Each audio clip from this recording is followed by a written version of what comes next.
నమస్కారం, welcome to burning issue. నేను VSR మూర్తి.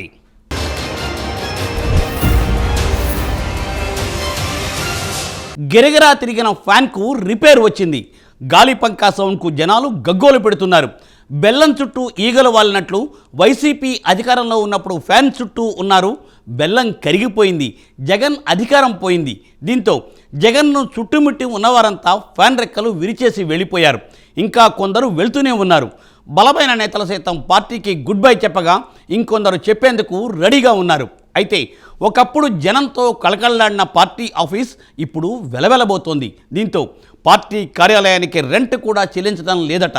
దాంతో పార్టీ సెంట్రల్ ఆఫీసుకు తాళం వేసి టూలెట్ బోర్డు పెట్టే పరిస్థితి వచ్చిందని పార్టీ కార్యకర్తలు, అభిమానులు ఆందోళన వ్యక్తం చేస్తున్నారు. వైసీపీ జిందగీ ఖలాస్ అంటూ నెటిజన్లు కామెంట్ చేస్తున్నారు. ఇంతకీ ఫ్యాన్ పార్టీకి ఈ పరిస్థితి ఎందుకు వచ్చింది? దీనికి గల కారణాలేంటి?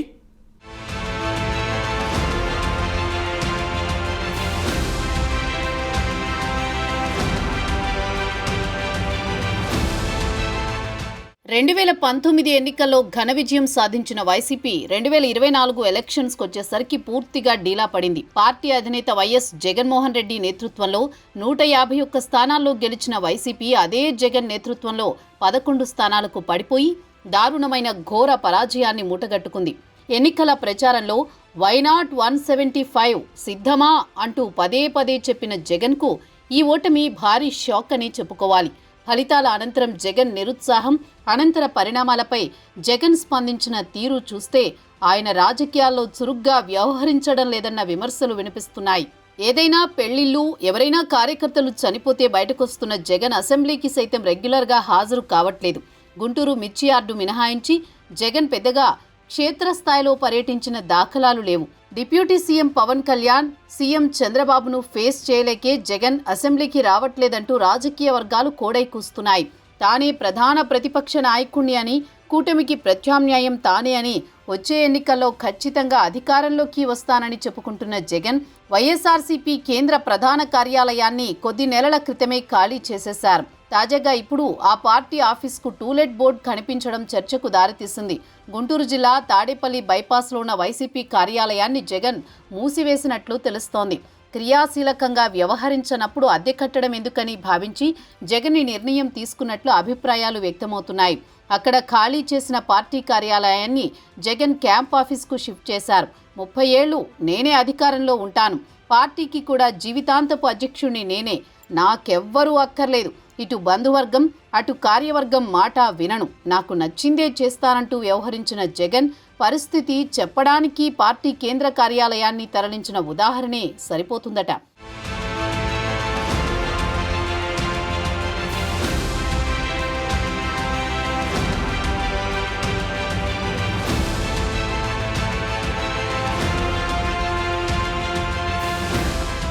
2024 ఆంధ్రప్రదేశ్ సార్వత్రిక ఎన్నికల ప్రచారంలో జగన్ సిద్ధం సభలతో బిజీ అయితే చంద్రబాబు విశ్వరూపం చూపించారు.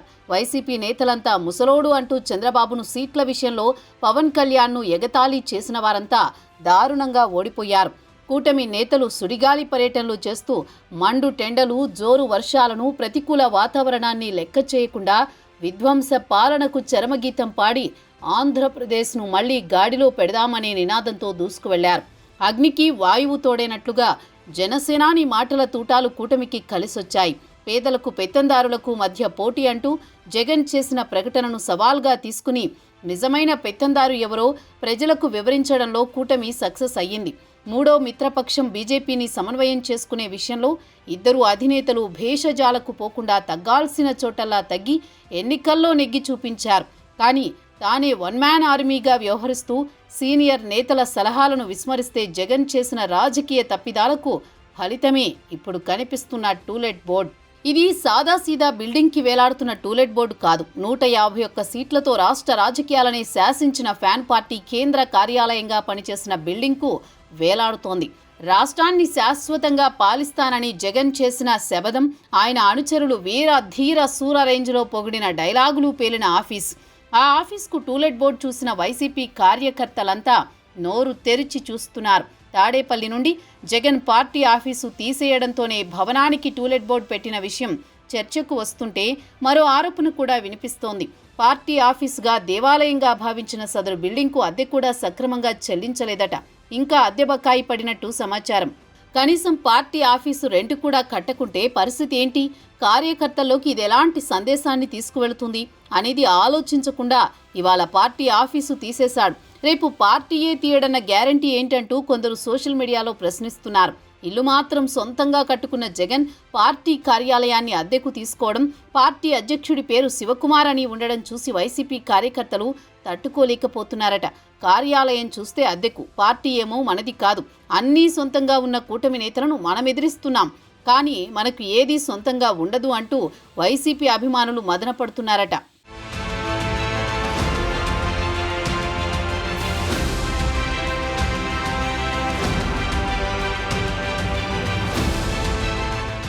ఏపీలో ఎన్డీఏ విజయం తర్వాత వైసీపీలోని ముఖ్య నేతలు, మాజీ మంత్రులు తలోదారి చూసుకుంటున్నారు. రెడ్ బుక్ భయంతో చాలా మంది బయట కూడా తిరగలేకపోతున్నారు.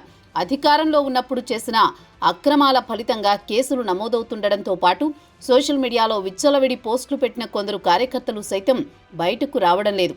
దీంతో వైసీపీ కేంద్ర కార్యాలయంగా చెప్పుకునే తాడేపల్లి ప్రధాన కార్యాలయం సహా పలు ఆఫీసులు పార్టీ శ్రేణుల సందడి లేక వెలవెలబోతున్నాయి. దీంతో అద్దె కట్టడం వేస్ట్ అని భావించిన Guntur local YCP leaders party కార్యాలయాలను తాత్కాలికంగా మూసివేస్తున్నారు. ప్రస్తుతం వైసీపీ ఆఫీసుల మూసివేతలకు సంబంధించి పెద్ద ఎత్తున చర్చ నడుస్తోంది. గతంలో గుంటూరు జిల్లా ప్రతిపాడులోని జనసేన పార్టీ ఆఫీస్కి టూలెట్ బోర్డు పెట్టడంతో పాటు వైసీపీ నానాయాగి చేసింది. జనసేన ఆఫీస్ క్లోజ్ అయ్యింది అంటూ తమ అనుకూల మీడియాలో పెద్ద ఎత్తున కథనాలు రాయించారు. ప్రతిపాడులోని గోరంట్ల ఇన్నర్ రింగ్ రోడ్లో జనసేన కార్యాలయాన్ని ఖాళీ చేసి భవన యజమానికి తాళాలు అప్పగించేశారని, భవనం ముందు టూలెట్ బోర్డు పెట్టారంటూ అక్కడి నుండి వార్తలు వండివార్చారు. ఇప్పుడు ఇంచుమించుగా అదే ప్రాంతంలో జనసేన ప్రధాన కార్యాలయం ఏర్పాటైంది. ఆ పార్టీ జెండా జాతీయ రహదారిపై రెపరెపలాడుతోంది. మరి ఇప్పుడు అసలు జగన్ పార్టీకి ఆఫీస్ ఎక్కడుంది అనే ప్రశ్నలు ఉత్పన్నమవుతున్నాయి. అధికారంలో ఉన్నప్పుడు క్యాంప్ ఆఫీస్, అధికారం పోయాక పార్టీ ఆఫీస్, ఆ పక్కనే ఇల్లు, అన్నీ ఒకే చోట మేనేజ్ చేసుకుంటున్న వైసీపీ ఇప్పుడు ఏం సమాధానం చెబుతుందని జనసేన కార్యకర్తలు ప్రశ్నిస్తున్నారు. హైదరాబాద్ నడిబొడ్డున ఉన్న ఎన్టీఆర్ ట్రస్ట్ భవన్ను కూడా ఖాళీ చేస్తారంటూ వైసీపీ మీడియా అనేకసార్లు ప్రచారం చేసింది. టీడీపీ ఓటమి చెందిన ప్రతిసారి ఎన్టీఆర్ భవన్ను ఖాళీ చేస్తారంటూ పదే పదే వార్తలు ప్రచురించేవారు. ఇప్పుడు ఆ పార్టీ కార్యాలయాన్నే మూయాల్సి వచ్చిందని టీడీపీ శ్రేణులు విమర్శిస్తున్నారు.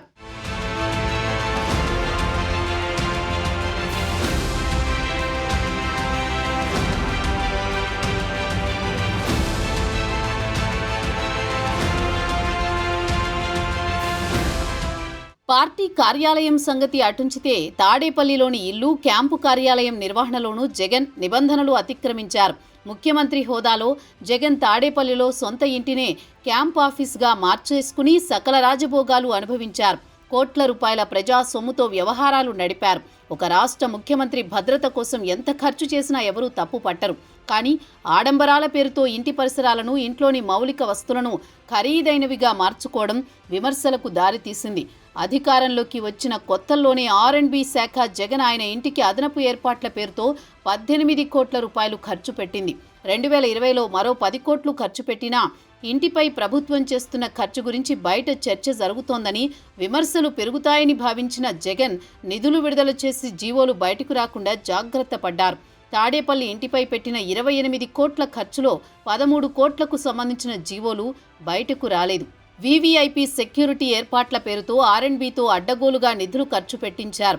2022లో 8 కోట్లు, 2023లో 6 కోట్లు, 2024లో 3.5 కోట్లు ఖర్చు చేశారు. తాడేపల్లి నివాసంలో హంగులు, ఆర్భాటాలు, సెట్టింగులకు R&Bతో వ్యయం చేయించినట్టు తెలిసింది. భారీ నిధులు ఖర్చు పెట్టడానికి నిబంధనలు, మార్గదర్శకాలు అడ్డున్న ముఖ్యమంత్రి జగన్ కావడంతో అధికారులు మాట్లాడకుండా విడుదల చేసేశారు. జగన్ ఇంటి చుట్టూనే మరో ప్రపంచాన్ని నిర్మించే ప్రయత్నం చేశారు. అందుకోసం గత 5 ఏళ్లలో మొత్తం 45 కోట్లు ఖర్చు చేసినట్లు తెలుస్తోంది. ఇందులో 15 కోట్లకు మాత్రమే ఉత్తర్వులిచ్చి, మిగిలిన వ్యయానికి మెమో, ఇతర రూపాల్లో ఉత్తర్వులిచ్చి నిధులను మంచినీళ్లలా ఖర్చు పెట్టారన్న విమర్శలున్నాయి. ఖరీదైన సోఫాలు, కుర్చీలు, వీడియో టెలికాన్ఫరెన్స్ పరికరాలు, ప్లాస్మా, 85 ఇంచెస్ OLED టీవీలు, ప్రీమియం కేటగిరీకి చెందిన యాపిల్ కంప్యూటర్లు, ఇతర సామాగ్రిని క్యాంప్ ఆఫీస్కు సమకూర్చారు.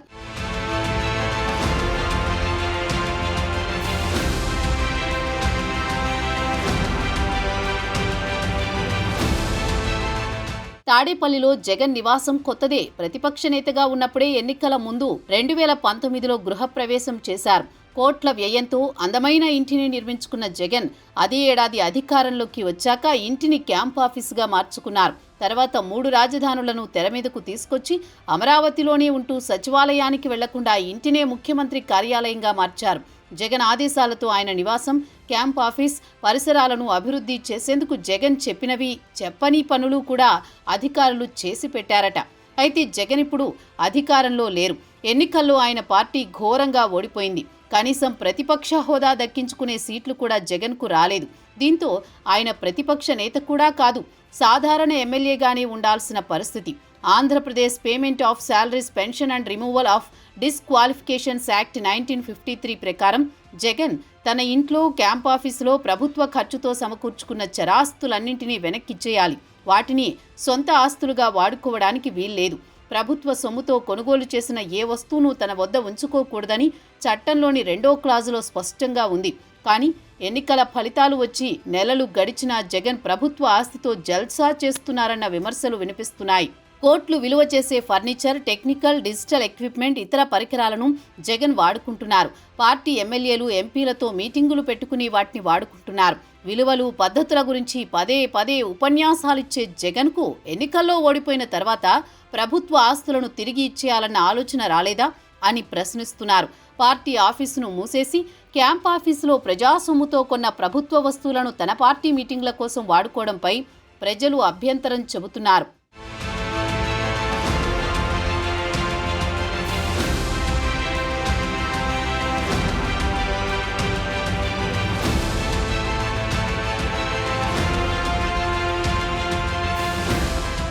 మరోవైపు ఇటీవల పార్టీ ఆర్భాటంగా ప్రకటించిన రైతు పోరు, విద్యుత్ ఛార్జీల పోరు, యువత ఫీజు పోరు వంటి ప్రభుత్వ వ్యతిరేక కార్యక్రమాలకు జగన్ దూరంగా ఉండడంతో పాటు ఆ పార్టీ ముఖ్య నేతలు సైతం హాజరు కాలేదు. చాలా ప్రాంతాల్లో అతి కొద్ది మంది కార్యకర్తలు, ఎమ్మెల్యేలుగా పనిచేసిన వారి ప్రధాన అనుచరులు, సిబ్బంది మాత్రమే పాల్గొనడంపై రాజకీయ వర్గాల్లో ఆశ్చర్యం వ్యక్తమవుతోంది. జగన్ ఏదైనా పర్యటనలకు వచ్చినప్పుడు అక్కడికి మాత్రమే క్రౌడ్ పుల్లింగ్ చేస్తున్నారు తప్ప పార్టీ యాక్టివిటీస్లో పాల్గొనడానికి ఎవరూ ముందుకు రాకపోవడంతో మాజీ ఎమ్మెల్యేలు అసంతృప్తి వ్యక్తం చేస్తున్నారట. 3 నెలల క్రితమే సంక్రాంతి తర్వాత జిల్లాల టూర్ ఉంటుందని జగన్ స్వయంగా ప్రకటించారు. ప్రతి నియోజకవర్గంలో 3 రోజులు బస చేసి స్థానిక సమస్యలు అడిగి తెలుసుకుంటానని చెప్పారు జగన్. అప్పట్లో సంక్రాంతి అయిపోయి 3 నెలలు గడుస్తున్నా ఇప్పటి వరకు ఆ ఊసే లేకపోవడంతో అసలు ఎందుకు ప్రకటనలు చేస్తారు, ఎందుకు వాయిదా వేస్తారు అంటూ పార్టీలోని సీనియర్లే తలలు పట్టుకుంటున్నారట.